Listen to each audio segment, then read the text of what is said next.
Coba deh perhatiin bangunan di sekitar kita. Ada banyak banget detail-detail kecil yang sering kita lewatin gitu aja. Tapi, gimana kalau saya bilang ada satu garis rahasia, sebuah garis tipis yang diam-diam ngelindungi rumah kalian dari kerusakan? Penasaran kan? Yuk kita bongkar rahasia di balik garis-garis sederhana ini. Kalian pasti pernah lihat deh garis-garis kecil yang rapi banget ini di bangunan. Mungkin di sekitar kusen pintu atau di dinding luar yang luas. Kelihatannya sengaja dibuat, tapi gunanya buat apa ya? Nah, misteri ini bakal kita pecahin hari ini. Oke, jadi nama resminya itu tali air. Unik juga ya namanya. Intinya, ini tuh kayak alur atau parit kecil yang sengaja dibikin di permukaan bangunan. Lebarnya cuma sekitar 1–2 senti.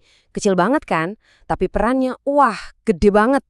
Jadi, apa sebenarnya tali air ini dan apa rahasia di balik sambungan yang kelihatannya simpel banget ini?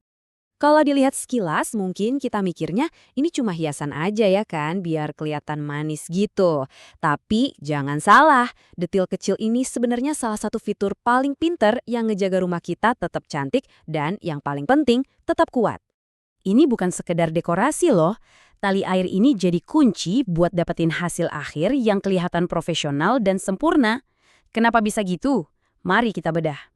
Dari segi penampilan aja nih, tali air ini bikin semuanya jadi kelihatan lebih bersih dan rapi. Coba bayangin, sambungan antara dinding sama kusen pintu kan sering tuh kelihatan agak maksa dan berantakan. Nah, dengan tali air ada jeda yang tegas, bikin kelihatan lebih crisp. Terus, buat dinding yang luas, ini ngebantu banget biar plesterannya rata. Dindingnya seolah-olah dibagi jadi panel-panel yang lebih kecil. Bahkan arsitek sering banget mainin ini buat bikin pola-pola keren, kayak garis vertikal atau kotak-kotak. Oke, soal penampilan udah. Sekarang kita masuk ke bagian paling pentingnya. Kalau tadi itu bonus, fungsi utamanya ya ini, perlindungan. Bisa dibilang tali air ini tuh pahlawan super tanpa jubah buat dinding rumah kita. Nah, ini nih bagian yang krusial banget. Kalian tahu kan, semua material bangunan, mau itu beton, kayu, logam, pasti akan memuai kalau panas dan menyusut kalau dingin. Itu hukum alam. Tanpa tali air, material-material ini bakal saling dorong, saling neken, dan akhirnya muncul retak-retak kecil yang ganggu banget. Tali air ini gunanya ngasih ruang bernapas. Jadi waktu materialnya gerak, ada tempat buat mereka berekspansi tanpa ngerusak apa-apa. Keren kan? Tabel ini ngerangkum fungsinya dengan jelas banget. Pertama, dia ini kayak talang air mini. Jadi air hujan nggak langsung ngeguyur dan ninggalin noda di dinding, tapi dialirin dulu. Kedua, yang tadi kita bahas, dia nyerap pergerakan material biar nggak muncul retak rambut. Ketiga, ini juga pinter nih. Kalaupun ada kerusakan, kerusakannya bakal terkurung di satu area aja. Jadi pas renovasi lebih gampang dan pastinya lebih murah. Dan terakhir, dia juga bisa bantu ngurangin stres di lapisan cat pas ada getaran kecil. Satu detail kecil, solusinya banyak banget. Dan ini bukan cuma teori loh, ada fakta menarik kalau resiko retak rambut di dinding itu naiknya drastis setelah bangunan berumur lebih dari 5 tahun. Nah, tali air inilah salah satu pertahanan utama buat ngelawan penuaan alami ini. Jadi ini bener-bener investasi jangka panjang.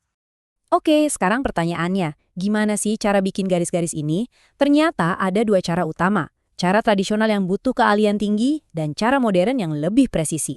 Metode manual ini benar-benar butuh feel dari tukangnya. Jadi setelah dinding diplester, pas plesterannya masih setengah kering, si tukang bakal narik alat khusus buat ngebentuk alurnya.